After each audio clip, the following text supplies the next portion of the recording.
Welcome to the Climate Hour. I'm your host, Bob Grove. Today, we're going to talk about the strategic defense impacts of climate change. If you've tuned into the Climate Hour before, you've heard us explain that the burning of fossil fuels has led to an increase in greenhouse gases that have trapped the heat from the sun and increased the average of our planet's surface temperature, that this global warming is causing the planet's climate patterns to change, and that this climate change is leading to an increase in the frequency and severity of natural weather disasters. But we really haven't explored the global impacts of these weather disasters. We're talking about nations that are becoming deserts or submerged under rising oceans. We're talking about massive crop failures that lead to starvation, the loss of drinking water, and the spread of infectious diseases, epidemics, and pandemics. We're joined on Zoom by Wendell Chris King, retired Brigadier General, U.S. Army, and Dean Emeritus of the U.S. Army Command and General Staff College. General King has served our nation for 45 years. He holds a Ph.D. in environmental engineering, a master's degree in civil engineering from Tennessee Technical University, and another master's degree in national security and strategic studies from the Naval War College. What brought you to environmental issues and led you to pursue a career in the military? Well, the career in military came first. I had an ROTC scholarship to get my bachelor's degree in chemical engineering at Tennessee Tech University. And while I was finishing that degree, they offered an opportunity as a senior engineer to select electives that went towards environmental science and environmental engineering studies. And I took a course in air pollution engineering as one of my senior electives. And the person that I took the course from offered me a master's degree opportunity as one of his graduate student helpers. And it seemed like a really good opportunity, and it was something I really enjoyed studying. So I went from a bachelor's degree in chemical engineering, was commissioned as an Army ordnance officer, and then was extended at the college for a year and a half to finish a master's in environmental engineering. So I entered the Army with a bachelor's and a master's degree, and the Army immediately took me and put me into the Army Medical Service Corps, which is where they had their environmental and sanitary engineers. And this was 1974.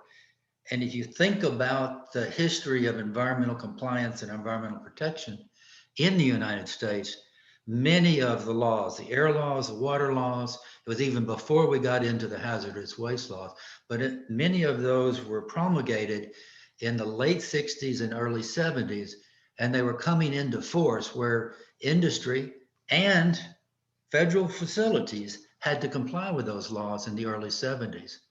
So the Army immediately took me and put me into a job where I could apply my environmental engineering to their needs, because the Army has many big cities that it runs, such as Fort Bragg and Fort Campbell and Fort Benning, but it also has a huge industrial complex where it makes the materials it needs to fight our nation's war, such as ammunition.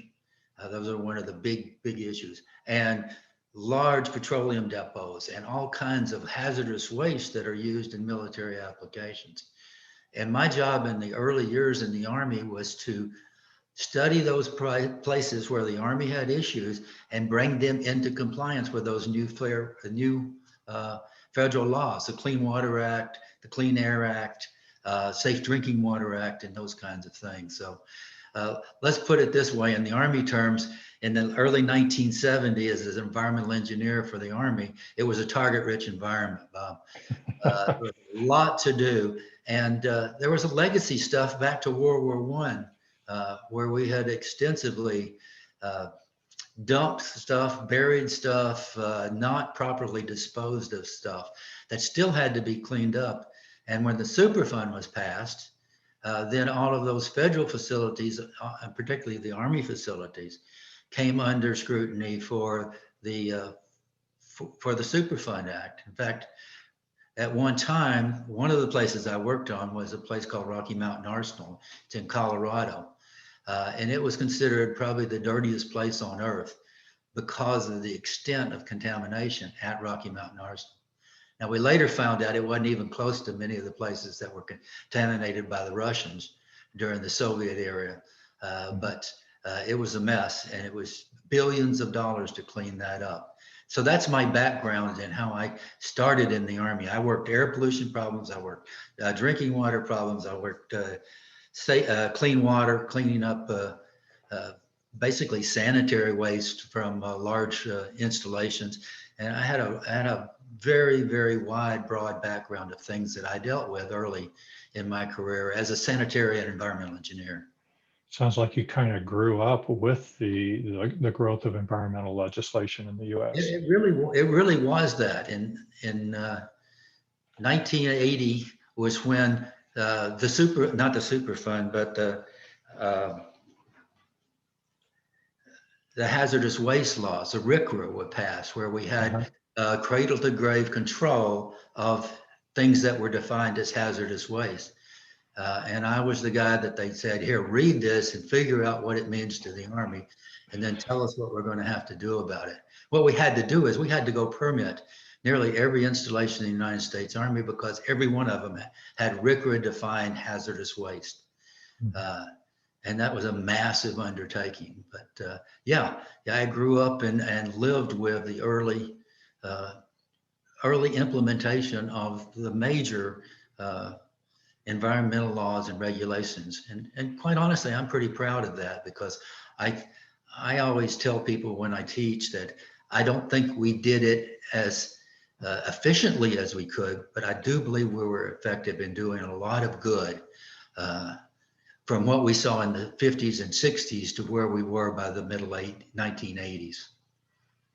Can you tell us about some of your major military experiences, particularly those kinds of operations that would have involved natural or man-made disasters or mass migrations, refugee populations, that sort of thing? The first significant thing I did was a humanitarian operation in the United States.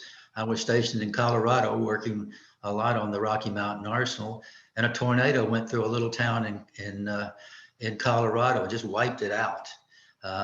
And the National Guard asked for some public health help about doing the cleanup out there. Mainly, they were concerned about the health of their soldiers that were going to be out working around. They weren't sure what. And so we were involved. I was involved in looking at the public health implications of a humanitarian disaster like that. And what I found out was that the biggest problem in a place like that was the extent of hazardous waste from agriculture and ammunition and other explosive things that a little town like that might have. And so the real hazard for the people were cleaning up that without hurting themselves. That's waste getting into the water systems, or just, It's most of just the air, that both? the buildings are all scattered and destroyed, and they're in different levels of destruction. And how do you clean that mess up without exposing yourself to chemical hazards that were mostly agricultural pesticides and herbicides that were stored everywhere? This was right out in the middle of the farm area of Colorado. And so every farmer and everybody in that town had little piles of this that are laying around, whether it was DDT, which we found, to heavy explosives that they use for different things on the farm. Wow. And you can't go stomping around on that without hurting yourself. So that was an interesting one. The next one that was really, really eye-opening to me, and probably put me on the course to studying environmental security, which I have been doing for the last 25 years, was the Rwanda Relief Mission. 1994, there was a genocide in Rwanda, and more than 1 million people were killed in 100 days. The tribes with the Hutus and Tutsis, arbitrary thing that was actually created by colonialism, not by the Africans themselves. But the United States made the decision to go to Goma, Zaire, and deal with 1 million refugees that had left Rwanda to try to escape the genocide, and were living in refugee camps in Goma, Zaire. And at the time that we went to the mission, there were 5,000 people a day dying from cholera, which was coming from contaminated drinking water, because there was no clean source drinking water, and there was no proper sanitation. So it's a vicious cycle of poor sanitation creates contaminated water and contaminated food. And then from that, the diseases come out. And quite honestly, cholera is probably the weakest of all of the really bad things that you can catch in Africa. But when you have 1 million people that are being exposed to it, even a fairly innocuous, normally, disease like cholera can kill a lot of people if you can't do anything for them medically. And so we went and spent about 100 days in Africa providing logistics. We didn't provide the medical treatment. It was those wonderful people such as Doctors Without Borders and those kind of non-governmental organizations that were providing the direct medical assistance. But the United States Army provided logistics, we provided infrastructure development, and we provided force protection for those people that were in that condition in Zaire at that time. And the thing that got me, Bob, was trying to figure out why. It's like you can't keep treating symptoms. You've got to figure out what the root causes of things are. And many people were studying that, and some of the folks thought that one of the very strong contributing factors was human pressure on the environment in Rwanda that had caused a conflict for limited resources, water, arable lands, that caused two people who had gotten along together, two groups of people who had gotten along together for such a long period of time, to decide that they were going to murder each other. I think when your natural resources are threatened, you have no choice, do you? That you don't. My studies in environmental securities over the last 25 years, it finally got my aha moment, hit your head, Homer. The basic cause of environmental security issues is when people don't have their basic human needs met. When something changes in the environment, whether it's natural or man-made, that they no longer have the water that they need that's safe to drink, to produce the food they need, to provide proper sanitation, that sustains them from the weather conditions, whatever they might be. When people are denied those things, then they're put in an insecure condition where they have to find some way to change. And you just mentioned several of them. Well, does that create massive refugee movements around? Does it create disease? Yes, that's why we were in Goma, Zaire, is because those conditions then, disease follows disaster just as naturally as anything in the world. Does it cause civil war, as you mentioned, in Rwanda? Yeah, civil wars, you either fight over resources somebody else's have, or you move. It's either fight or flight, as we say in the military. Those are your two choices. Absolutely. When it gets down to being that stark a condition. And we need to take lessons from that in the United States. Look what's going on in Western United States right now, as far as water resources. Lake Mead's at the lowest levels it's ever been. The Great Salt Lake's at the lowest level it's ever been that we've seen and recorded in human history. And they're all tied together, and that brings back to climate change. Absolutely. Climate change doesn't respect borders. It is a global issue. Well, it's got its own borders, but they're called biomes and ecosystems. They're not called countries. They're not organized into the political geography. I know, and you've published a lot of papers. I've been reading several of your papers lately. I just finished the Strategic Defense Impacts on Climate Change and Interagency Challenge. In that, you say that no nation acting alone can protect itself from threats posed by climate change, and that climate change is truly one of the few extreme threats where everyone wins or everyone loses. Can you tell us more about that? Well, I think that's pretty defensible as a statement. As you just mentioned, it doesn't respect borders. And think of the United States. We're the richest country in the world. We have one of the biggest military defense security establishments in the world. And there's absolutely nothing we can do to stop climate change from impacting us by ourselves. Even if we did everything we could on climate change and got to zero CO2 emissions, it wouldn't matter unless the rest of the world participates strongly in that effort. It certainly doesn't matter when we're going the wrong direction and producing more and more CO2 emissions every year. So that's really the kind of the nexus of that statement. It's trying to say that borders don't matter at all as far as something that's this large an impact. There is no way to control it.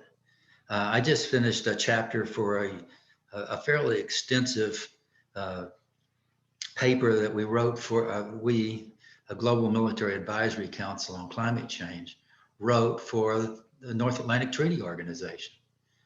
There is nobody in the North Atlantic Treaty Organization that questions whether climate change is real and whether it's going to have a significant impact on the defense and security of that part of the world. Western Europe, Eastern Europe, and then on in towards the Middle East. They're just grappling with what are the alternatives and the options they have to respond to that. The chapter I wrote was about educating the forces to understand the problem, because if you don't understand the problem, you don't know how to fight it.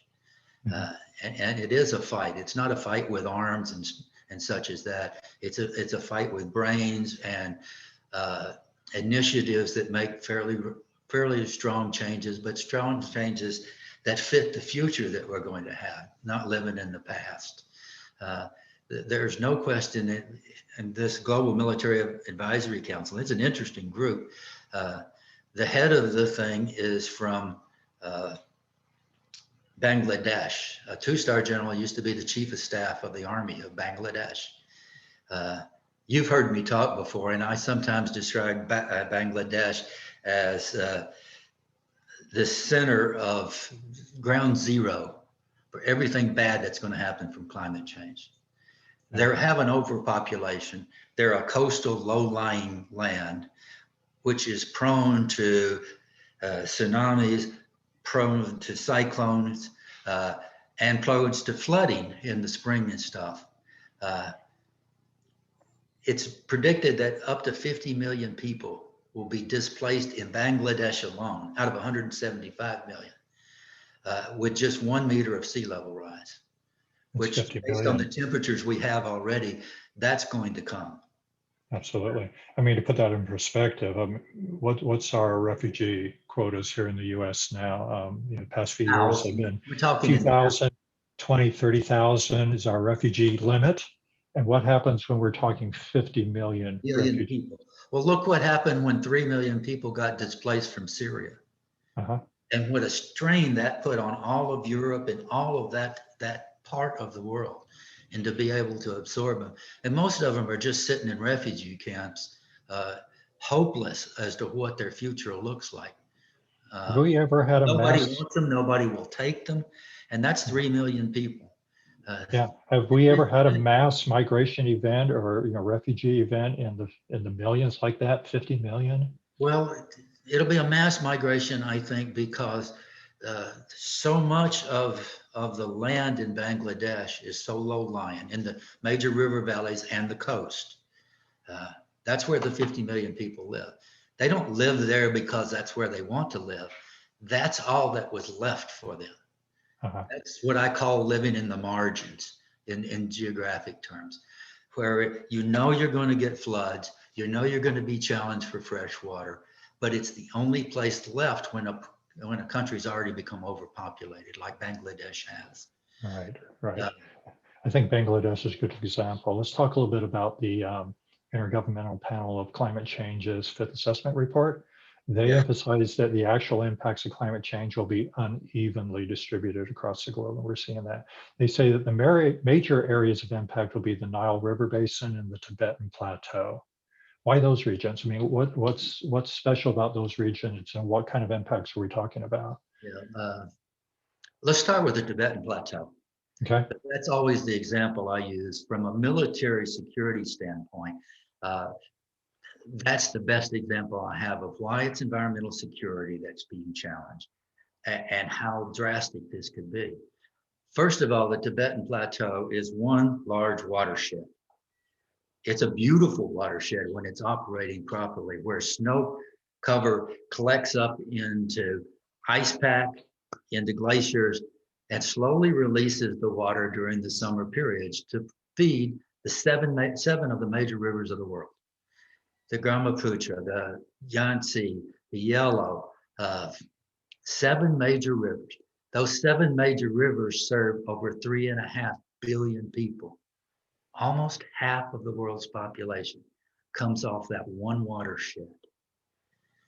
And if you've read the last report, the most recent report released by the IPCC, they said the only thing we got wrong in the 2 previous reports is the rate of decline in the cryosphere. We underestimated it. The ice and snow cover is melting much faster than we thought it was going to melt 20 years ago. And you can go over the science, but the science very strongly supports that. It's a feedback mechanism where ice melts. Now you've got ground cover. The ground absorbs much more heat than ice does, which reflects most of the short wavelength back into the atmosphere. We knew that was an issue. So the Tibetan Plateau is collapsing as far as a workable watershed much faster than we thought. Now let's look at it from a military view. When I do strategic analysis of the area, what I see is 3 of the largest armies in the world that, oh, by the way, don't get along very well right now: India, Pakistan, and China. I also see 3 of the nuclear powers of the world. All of those possess nuclear weapons of mass destruction. Is water something that people will fight over? History proves yes, yes, and yes. There are already conflicts between India and China going on over water. We say it's over land, but it's really the water that's the most critical element in that part of the world. So The is Nile China, is, go ahead, please. before we leave there, I mean, was China's annexation, invasion of Tibet, was that driven by what you're describing here? Tongue in cheek, I have said that I don't think the Chinese government has any animosity for the Dalai Lama. They just want his water. I mean, that's the critical resource. They're already damming and diverting large quantities of water that otherwise would be going into India and Pakistan for their own use in the western part of their country, because those are arid lands that they would like to be able to produce food from, because their population continues to grow, not at the rates it used to, but it continues to grow there. The land isn't the value, the water is the value. And certainly India and Pakistan will continue to have their problems from political and other social kinds of challenges. But if water is added to the burden that they have to carry from a political and social standpoint, and they're both very, very large and quite honestly overpopulated for the resources they have, that can become an extreme source of conflict too between India and Pakistan. Absolutely. I mean, we've got a smaller version of that in the US, where we dammed the Colorado River at the Mexican border, diverted all that water to California, and basically turned northern Mexico into a desert. And then we have an agreement that says we will allow so much of the water to cross into Mexico from the Colorado River. Mm-hmm. But what are we going to do now that Lake Mead is drying up? And there's less water. How much are we going to share? A lot less water than there was 10 years ago. Are we going to continue to honor that with Mexico? Well, no, we've already cheated on that. Yes. And I think it'll be much more difficult for us to honor the agreements that we've made with them based on the water shortages that we're seeing in that part of the world right now, in California, in Arizona. And there's things we could do, but we're just not willing to do them. We're not willing to go into significant water resource management systems that make hard choices. Yeah. Yeah. So let's move on to the Nile. I mean, Northern Africa, that entire basin. I mean, Northern Africa is really on track to become a desert. It's already a desert. I've spent more time in that part of the world. They've got a lot of sand, but not so much beach. Uh, that's another great example of a place where violent security issues could develop between Egypt, which is what occupies most of the boundaries of the Nile River, and then Ethiopia, Sudan, South Sudan, and the other countries in the upper part of the Nile River Valley. Egypt is sworn that one of their major, probably their first major security threat is loss of all the waters of the Nile that they need to support their population, which means drinking water and means water to grow food. The Nile is predicted to be significantly less in total flow, driven heavily by climate change. The upper riparian countries, particularly Ethiopia, is already building dams to develop a water management system to better control upper Nile waters for themselves. The irony of the whole thing to me, Bob, is if you look at the watershed of the Nile, it starts out in the central part of Africa and it flows north until it goes into the Mediterranean, past Cairo. Of that water, and there's been several different estimates about it, but 100% of that water is produced not in Egypt, but in the upper riparian countries. Aswan Dam has a station, they have a weather station, and they measure the amount of water that comes through Aswan that feeds all of Egypt. The average annual rainfall at Aswan in Egypt is 0.00 inches per year. It rains once in a while every couple of years, but not very much. So the whole Nile and Egypt depend on water that falls on other countries. And that's why they have one of the largest armies in the world too, to be able to provide for security. And for them, the biggest security threat they have is water security. So as those nations upriver, as their water needs increase or the water decreases, you're likely to see Egypt taking military action to make sure that water continues to flow. Eritrea and Sudan and Ethiopia have some of the highest population growth rates in the world. So their demand grows. Their demand for energy grows. Many of the dams that Ethiopia are building are multi-use dams. First thing they do is they collect and save water and allow them to distribute it more evenly. Second thing, they produce hydroelectric power with it, which is good for us when we think about climate change, because that's less for burning fossil fuels. But it's not good for Egypt. There are answers there.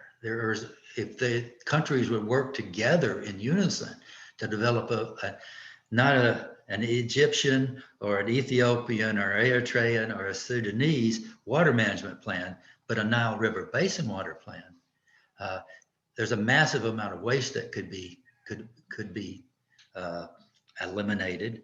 There's a massive amount of potential electric power that could be generated, and it could all be shared by the countries. And I'm not sure it would be a perfect solution, but it would be a much better solution, and a whole lot more people would be secure under a proper management plan. Now, Absolutely. I will point out there has been some discussions between Egypt and Ethiopia and some of the other countries there, but the insecurity pressure that's already there, we don't know who will be in the government in Sudan and South Sudan. We don't know what's going to go on politically in Egypt right now. So trying to get to I think this is one of the biggest problem we face in our look at how we solve climate change. How do you develop a long-term solution, a solution that you got to implement over 50 years? Mhm. When we have governments that change out, even our own government, look what we went through over the last 8 years, going from a government that believed in climate change to a government that didn't believe in climate change. And now we're back and the rest of the world looks at us and say, are you guys ever going to make up your mind and do something? And Absolutely, rightfully so. absolutely. Yeah, so I mean, a unique situation where Egypt is perhaps the strongest nation militarily, and what will they do? I mean, that's kind of, I mean, back to our Colorado River um, metaphor. I mean, imagine if the water was originating in Mexico and flowing in our direction. What would the United States do if Mexico started perhaps violating some of those treaties? Yes, absolutely. We have treaties, the same kind of treaties between ourselves and Canada with the northern border. Uh, what if we flip-flop that? And yeah, uh, our real adversary was Mexico, and we had to deal with that. Uh, we would probably be in conflict, and we may be again. I don't know. It's an example. It helps us understand where these pressures come from. I mean, water is such a required, we all require water. And when our nations are threatened by the loss of water, it's going to obviously create tensions in national strategic defense issues like this. We can also talk about food. Another one of your summer reports, which was climate change implications for defense. And there you said that food production is likely to fall with lower yields from major crops, including wheat, maize, rice. Climate change is also projected to affect food security by causing large-scale geographical redistribution of fish. This may increase rivalry among states over fishing access. Right now, just recently, we're seeing China aggressively expanding throughout the Pacific, and the Chinese fishing fleets that are pushing into the territorial waters of the Philippines and other nations. I assume this is an example of what you're talking about. It is, and also that if you look at what's going on in Africa, much of the arable land that's available, you'll find Chinese investment in trying to get control of the arable lands there, where the water is plentiful, and they will be able to, with the best estimates, to continue to produce food. We also see large Chinese investments in American farming corporations. It's not just other countries. Pretty sad. Right where you live, Midwest. Midwest. I think it was 4 years ago. I was the keynote speaker for the state of Kansas's environmental conference, their annual conference sponsored by the Department of Health and Environment for the state of Kansas. And I listened to the head of the water resources program in Kansas, a really, really bright lady engineer that runs that program. And for the state of Kansas, what she stated was, if we could get the money that we need, we would be able to extend the life of the Ogallala aquifer for another 15 to 20 years. She had no hope of saving it. Its ability to provide water for the farming and for public uses, she couldn't see lasting more than 20 more years. And she didn't expect to be able to get the money, because what it would take is a lot of water resource management projects, dredging out existing reservoirs that have silted in, adding more so that they got more storage capacity, can manage that water more effectively. And they would have to have some help from the upper riparian people who are pulling the groundwater down from Nebraska, South Dakota, North Dakota and stuff. We don't have to leave the country to find the problems that are going to exist here very, very soon, as far as water as a resource. And as the heat rises even a degree or two, that increases evapotranspiration rates, which means that for the same pound of food, you need more water, not less. And less water is going to be available. So we really don't know and haven't got good calculus on the extent that it's going to impact us. But the science tells us it's bad. how bad is something that we're still doing the estimates for. But the last IPCC report was not, it was not optimistic that 2035 or 2050 goals were going to save us from ourselves. Yeah, I imagine not. It's interesting looking at a lot of the current international interactions through the climate change lens. I mean, China is expanding its fishing and into Tibet for the water tables there. What about Russia's annexation of Crimea? Were there climate-related factors in that? I don't think we would be able to guess what's in the Russians' mind about that. We know why they want part of the Ukraine. The Ukraine has been known to be the breadbasket of all of Eastern Europe and Asia.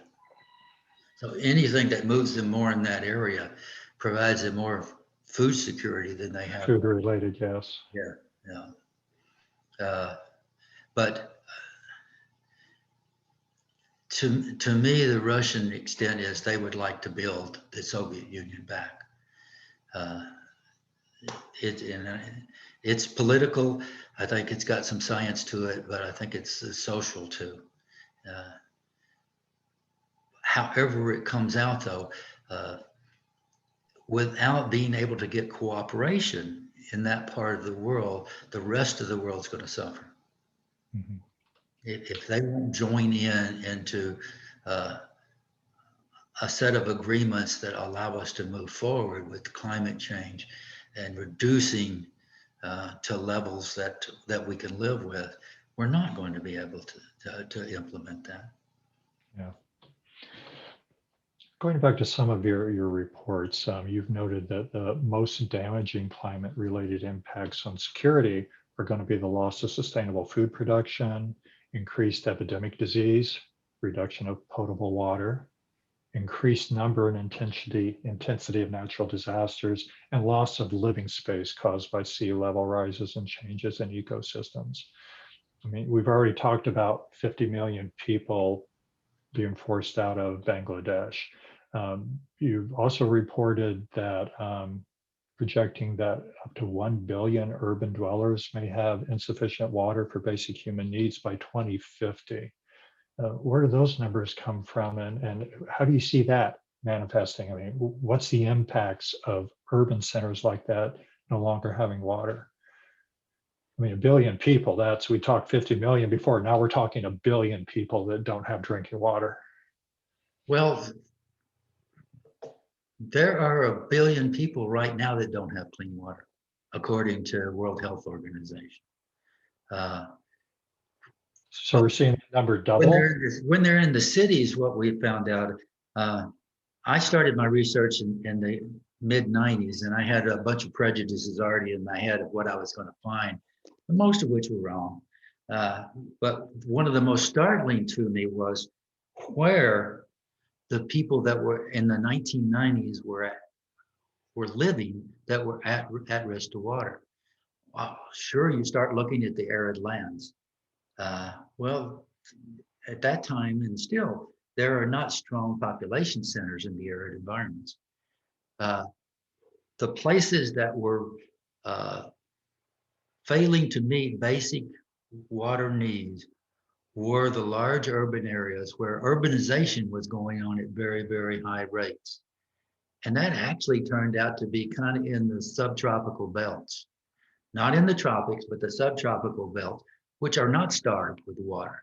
The issue was that the cities like Buenos Aires and Rio de Janeiro and Cairo and many of these other places were growing at such fast rates that the ability to supply water and just equally important, sanitation, proper sanitation to those areas wasn't keeping up.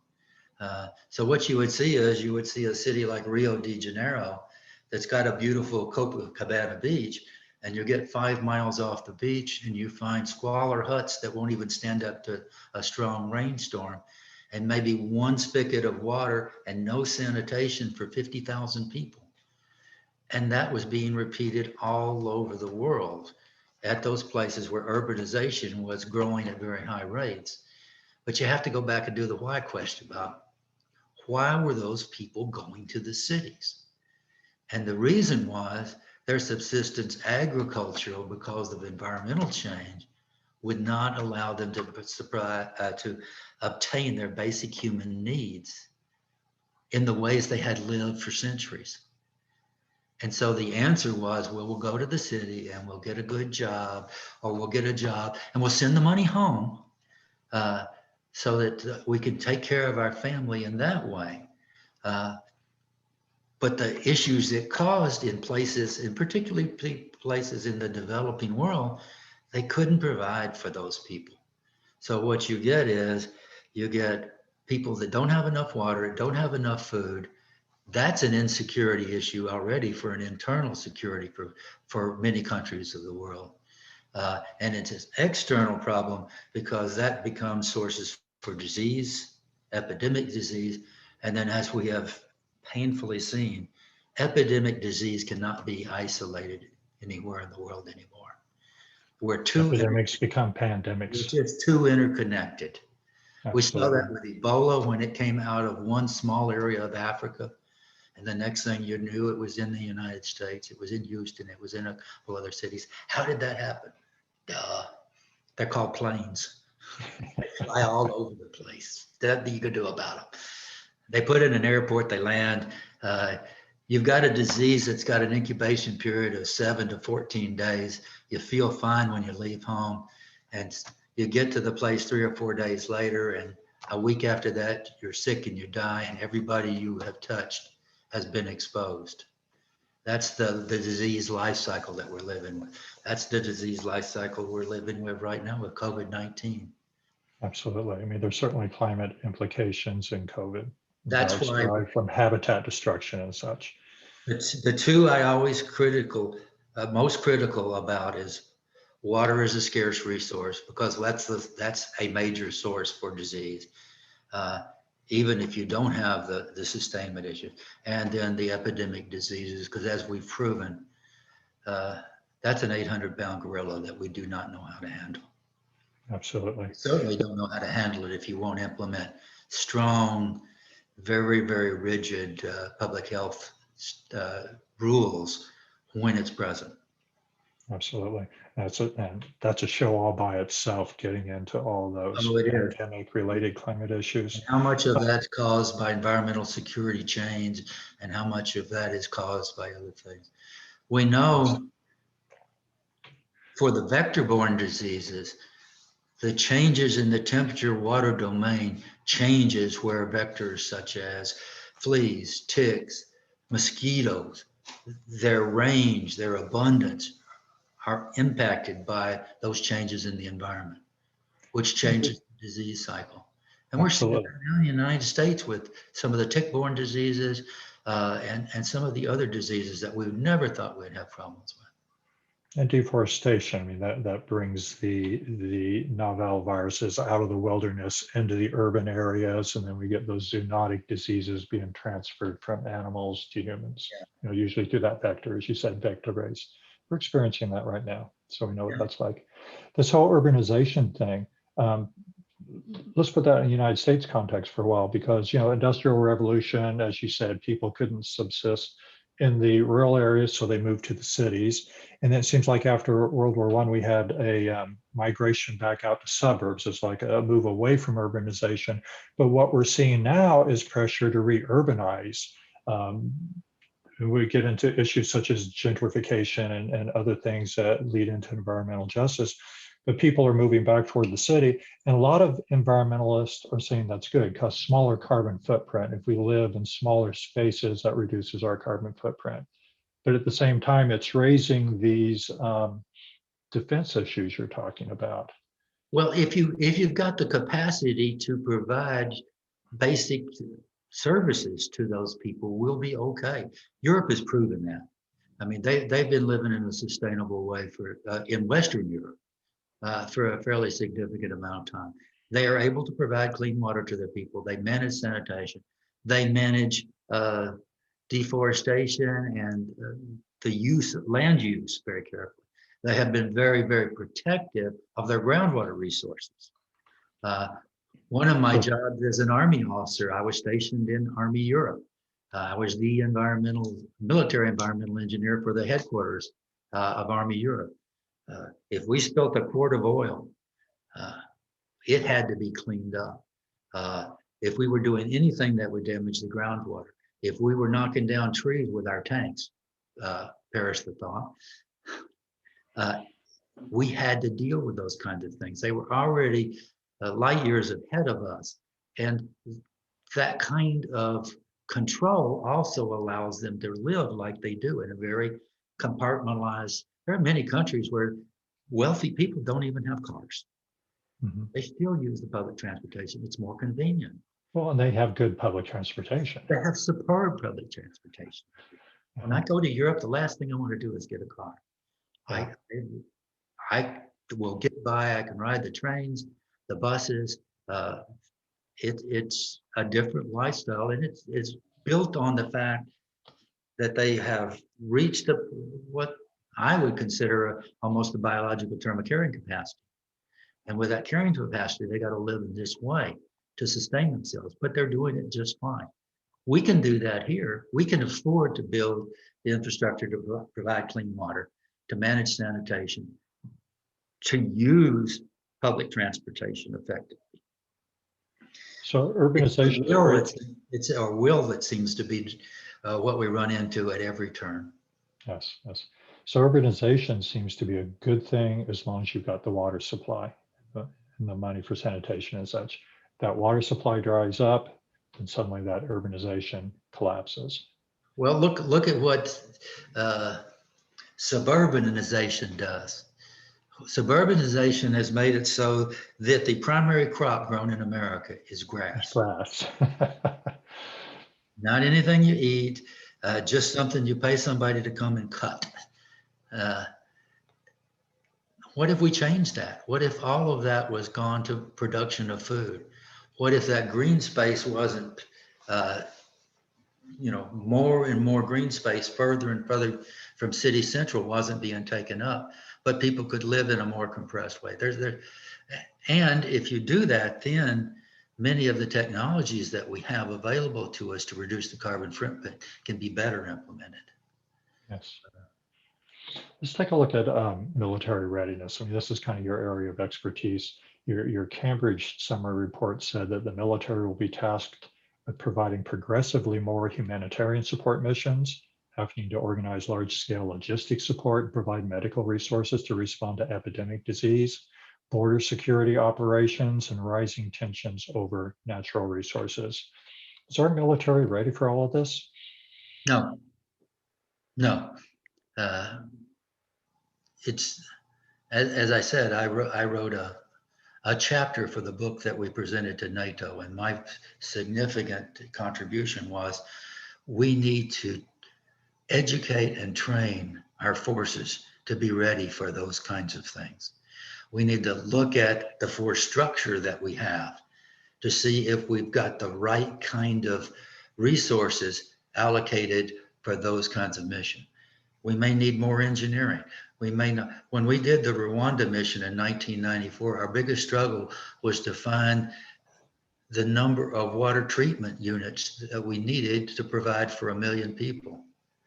That's a huge force. The United States Army didn't have it. We got all of the water treatment systems that we had in Europe that belonged to the NATO forces there. We brought those to Africa just to provide water to that 1 million refugees. What is it? 5 times that. We're at a loss for that. So the military needs to think their way through it. And by the way, they're not ignorant of that. There's a lot of study going on as to what are those future missions? How do we respond to them?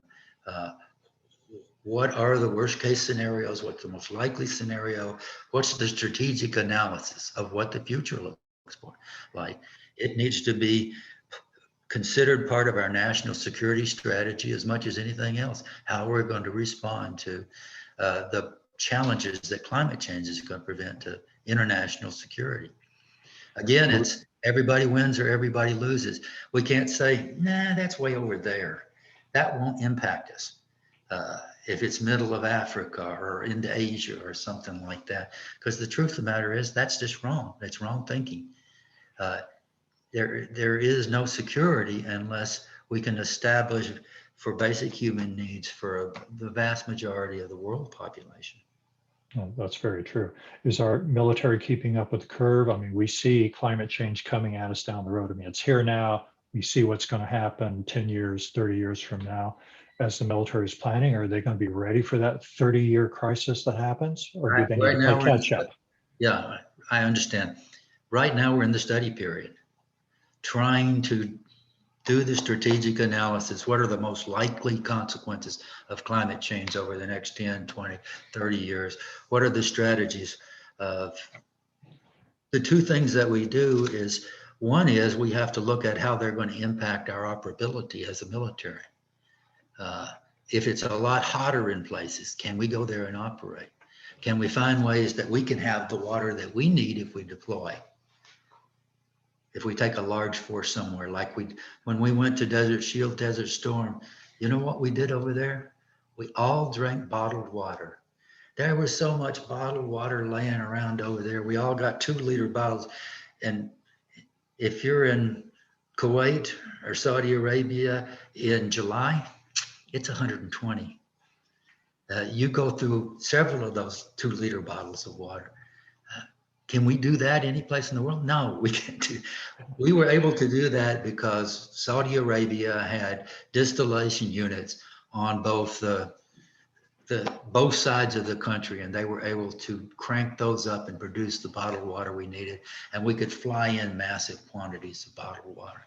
Just as one example, are we going to be able to operate any place in the world that we might need to go, have the water, have the fuel that we'll need for our units, have the knowledge of what that mission is going to be? We've got a lot of work to do still as a military to solve those problems. But like I said, there's a lot of planning and forethought and discussion going on right now.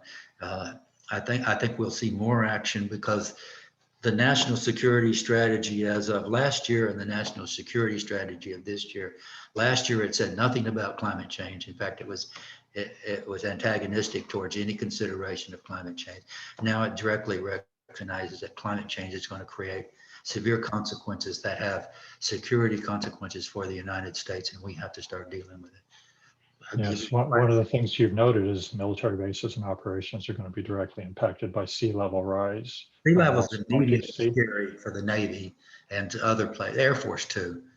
Army not so much, but operability in a worldwide strategy, you really have to think your way through how you deploy forces. How do you protect them? The last time I deployed to Africa, it took 12 shots. I almost grimace when I think about Army guys don't want to take a shot for COVID. And I stood there and kind of held my arms down and say, give it to me, because they hit both arms when you're taking 12. They had these big guns and they shoot you with both arms. And these are just inoculations. That's the inoculations for yellow fever, typhoid, right. And that doesn't cover half of what's in Africa that can make you sick because of the either vector-borne diseases or waterborne or even atmospheric-borne diseases that are over there. What about melting? Go ahead, I'm sorry. What about the melting of the Arctic ice cap? I mean, suddenly that's a navigable ocean.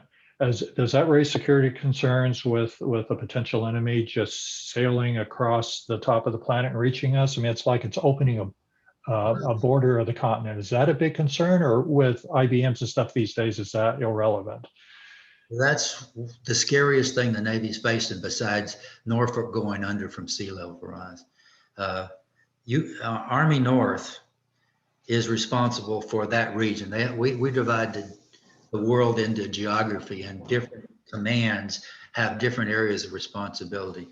Army NORTHCOM, DOD NORTHCOM is responsible for North and Southern hemispheres. They have been studying for the last several years, at least 10 years, significantly. All right, first one, how do we defend it? What are the legal responsibilities for us and the other nations? Certainly trafficability is one. Who do those resources belong to? There are a myriad of problems and opportunities that's creating for the United States Defense Forces, but mainly it's problems in that we don't have resources to patrol that area. We have very few icebreakers for those places that have ice left during the wintertime. So we don't have full access. Both the Soviet Union and the Chinese are building icebreakers right now. Wonder why? They're not doing it for the South China Sea. I'll assure you that. Russia's already planted a flag up there and claimed this and that. We know the Chinese are really good at planting flags or are claiming parts of land that wouldn't otherwise be there. It is for the continental, the landmass of the United States, the internal threat to us, and inside our borders, it's the one that's probably the scariest for us. We're not worried about them coming into New York. If they want New York, that's or San Francisco, but that is an unguarded border. We do not have resources up there. We do, we have navies that guard on all sides, but that is an unguarded and uncontested ground right now. And it's pretty bothersome but we won't say scary, but it's pretty bothersome to the United States military to recognize our exposure in that part of the world. Mm-hmm. The U.S. obviously needs to respond to both external and internal climate emergencies, and different departments involved. I assume internal would be handled by the Department of Homeland Security. Externally, we're talking about the Department of State, the Department of Defense, perhaps, intelligence systems. That's a good point to bring up, because quite honestly, from when we look at the magnitude of things that we're going to have to do, particularly associated with hurricanes and other extreme weather events, fighting fires and stuff, the rule set as to what the DOD can do with its military folks, what you can do with National Guard, and how you interact with these others, it could be cleaned up a lot. Katrina showed us that. We didn't shine very brightly in the way we responded to Katrina. But quite honestly, we were fighting a war at that time too. And that complicates things when you're actually doing something like that as a military. But I had a student of mine at the Command and General Staff College, a young major that was an artillery officer, spent all his time with the Rangers. But he also had a bachelor's degree in meteorology from Penn State University, really bright young man. He did a report. He analyzed what the IPCC said the future of hurricane events would be in the southern part of the United States, Florida, Texas, Mississippi, Alabama, and Louisiana. What would be the predicted range of events that we would see over the next 20 years, and what the military responses to those would be. And we were talking trillions of dollars in damage and an ever-growing requirement to respond to those based on what we had already done with Katrina. I forget the one in Houston that was most recent that flooded massive quantities of Houston.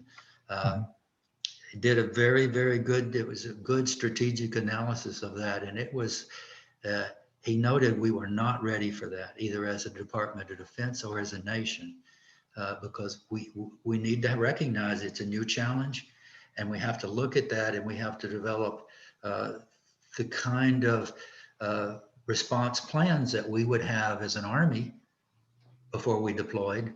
We need to have those same kinds of things to deploy to support homeland natural disasters.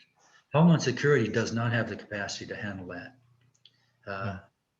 The only people that have the capability to do the kind of logistical support that's needed in one of the major events is the Department of Defense. We've got the planes, boats, trains, and big trucks to move lots of stuff and to bring people to bear to do the kinds of tasks that you've got in those immediate need natural disasters where we're talking about saving human life. Yes. Yes. In one of your papers, you noted that with the different U.S. agencies having responsibility for internal and external climate change responses, that leadership would need to come from an overarching leader, somebody across departments. Do we have that person in place yet? Is there any plans to have a person like that? No, we don't have a person like that in charge. We have been organized and very successfully for a very long time. You have the department, so you've got the Department of State, Department of Defense, transportation, all of these. One way of looking at it, those are like stovepipes. They feed the whole system. They bring money in, then they get people, then they build up the resources to do their job. Anybody who's been around Washington knows we love our stovepipes and we hate to get out of our lanes. They don't play well together. That's every time we do one of these disasters like Katrina, we end up with very, very strong friction points. Well, you can't do that. You can't have National Guards there. You can't have, the biggest one is federal troops. What we can do as federal troops inside the United States is quite limited. We need to rethink all of that. And my final analysis was saying that one of the people who manages one of those stovepipes is put in charge of all the others. That won't work. There will always be conflicts between that. You have to go a level above that and say all departments have to answer to this person. For the analysis and the final buck stops, somebody's got to make a decision of what we're going to do. Otherwise, I don't think it would work, but we haven't gotten to that yet. That's my understanding of, we do have that now for climate change. In my view, I think that's the Honorable Kerry, I think, has taken that position.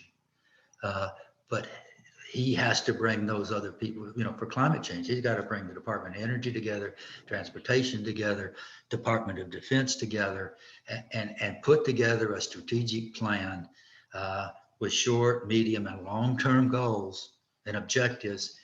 And you got to have metrics of how you're doing on that.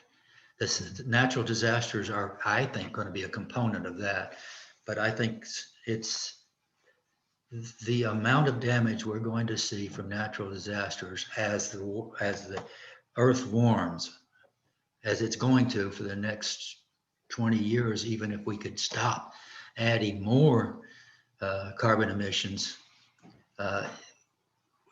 it's going to be very challenging for us as a rich nation to be able to provide security for our own people from the challenges of those disasters. And harder for the poor nations. So the poor nations can do it. That's why we talk about massive refugee stuff. They can't, as I pointed out earlier, they can't provide them water and sanitation right now without the disasters. When they urbanize, they haven't been able to keep up with the needs there. It's an ominous task. It is. We have the capacity. We just don't have the will. Let's look at, let's flip this a little bit. We've been talking about the military's role in responding to climate change and stuff. What is the military's responsibility to reduce climate change? I mean, the military burns a lot of fossil fuels. They've got a huge carbon footprint. You were just talking about Desert Storm and all the bottled water. I mean, the plastics going into the environment. What's being addressed there, and what more needs to be addressed by the military? Well, I'm going to put this as an opportunity, Bob. That's how I'm going to describe this. Another one of my young military students, when I was at the Command and General Staff College, he was a logistician and he was a Marine Corps officer. He was a Marine Corps Reserve. So what he took was, he looked at an infantry battalion of Marines deployed in Afghanistan, look at their fuel consumptions, where they use this energy, and how costly it was, both in money, but in blood, to get the fuel to these people that are out at forward operating bases. Then he took, and where they were using the fuel, he looked at opportunities to deal with that. The biggest use in Afghanistan was for the HVAC systems inside the fences. When I was stationed in Afghanistan, lucky me, right outside my window were 5 generators burning diesel fuel day and night, 5 massive generators, bigger than you've seen over here, all night long, all day long. He looked at that. He looked at the tonnage that they were used and the new tonnage that had insulation and stuff. He was able to, for that 1 battalion deployed in a month, using this technology that was already in the system but hadn't made it to all the installations yet, save 80,000 gallons a month in 1 battalion. 3 battalions brigade, 3 brigades. So we're up to 9 for a division that's deployed. We're talking the opportunity to save hundreds of thousands of gallons a month of fuel with existing technologies, not looking at the new things. And we're doing a lot of research. Like I think they've set up so that they can do a fob that generates its own energy and as a byproduct creates water. Because the other thing you have to haul to those places is water. It's water, yes. Because we don't go out and drill holes and put deep wells in every time we set up one of these installations. And typically we don't have available water, because if we have available water, we'd have to steal it from the locals. And then we got another enemy we got to deal with. You said 80,000 gallons of diesel. Can you convert that to a percentage? I mean, how many gallons of diesel does a battalion use? It was way over 50% reduction. 50%. So that's a major percentage. And then if you get into where you're using solar and some of these others, you can get it down to the goal is a carbon-free infrastructure. Now, we still haven't dealt with the combat tactical vehicles. Mhm. That's not the biggest burner of it. It's the constant use of energy inside the fob to run the electronics, to run the air conditioning, to run the hospitals and all of that. And just to focus on that. So there are opportunities all over the place where the military can really, really lower their footprint. Yeah. The one we should go after first is the United States Air Force. They're the biggest single use of fuel in the United States. Bigger than UPS, bigger than, I don't know if they're still bigger than Amazon, but Amazon has made a lot of their fleets non-carbon.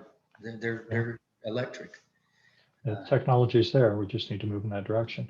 Yeah. So I consider a great opportunity there for the military to make it more operable and to make us much more efficient, effective.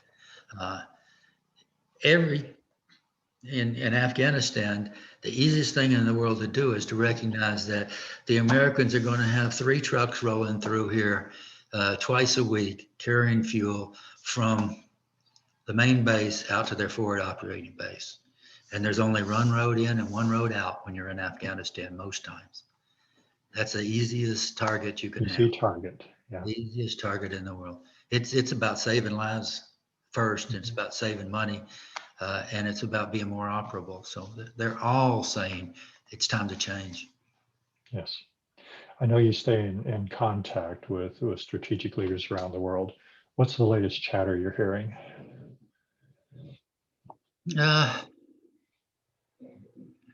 I guess we're still concerned that there's no sense of momentum. The reports keep getting published and IPCC keeps publishing, but we don't see the call to action that we would like to see.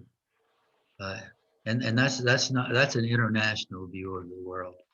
I mean, we see Australia is kind of backing off, and that's one of the places that, by my view, that seems to be most impacted right now from the impacts of climate change. They're really suffering down there. Water is drying up faster than other places. It's geography again, like I said in my initial work. It's going to be spatially distributed very unevenly across the world, the damages that are going to be caused. So, I'm not happy that we haven't done as much as I would like to see in the United States, but other places in the world, I think that same call is coming out. You're seeing that in Europe too, I think. And Europe isn't the huge consumer that we, India and China and Russia are, those the four. What can our listeners do? I mean, you mentioned call to action. What can our listeners do to help? They first of all, recognize this is absolutely apolitical. It doesn't matter what kind of badge you are, who you voted for, or anything like this. This is something that's critical to the continued success of us as a democratic nation. And the only way the world is going to change if America is one of the leaders. It's been that way for the last 100+ years. If America is willing to step up and lead, both in what we say, but more so of what we do, then we could start seeing that call to action that I and other military leaders from the countries that I am connected with, we could start seeing it happening. It's, we need to have honest diplomatic relationship with people to express to the Russians, to the Chinese, to the Indians, to the major powers of the world that we all have to join together. This isn't like, the cats got to lose, but the dogs have to win. It's not that anymore.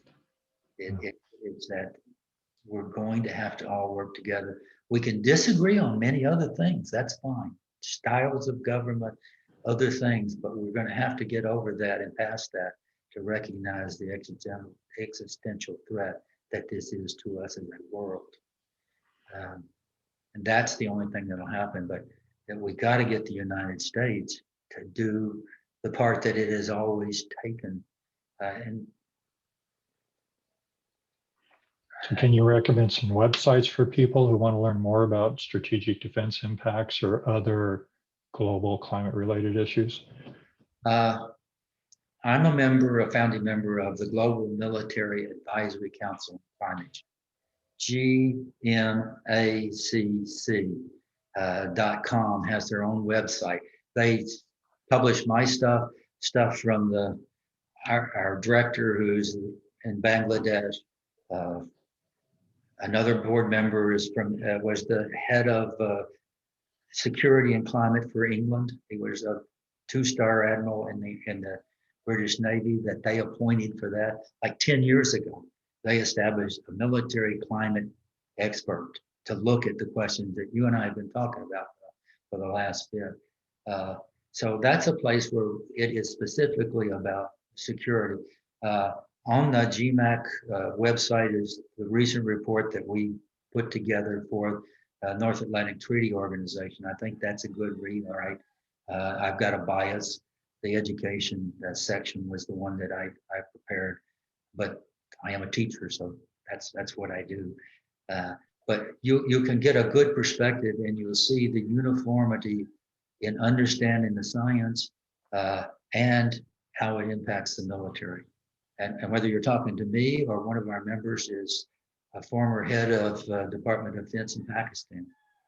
This is critical enough that we have meetings, and we have a 4-star general from India, a general from Nepal, a former general and director of defense from Pakistan, a leader from Bangladesh, all sitting at the same table. No other issue would bring them to the same table.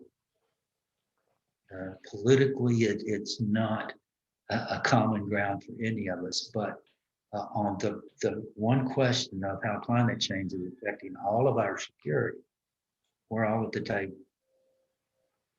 Thank you. I want to thank Brigadier General King for joining us today, and I want to thank our listeners. This is the Climate Hour. I'm your host, Bob Grove.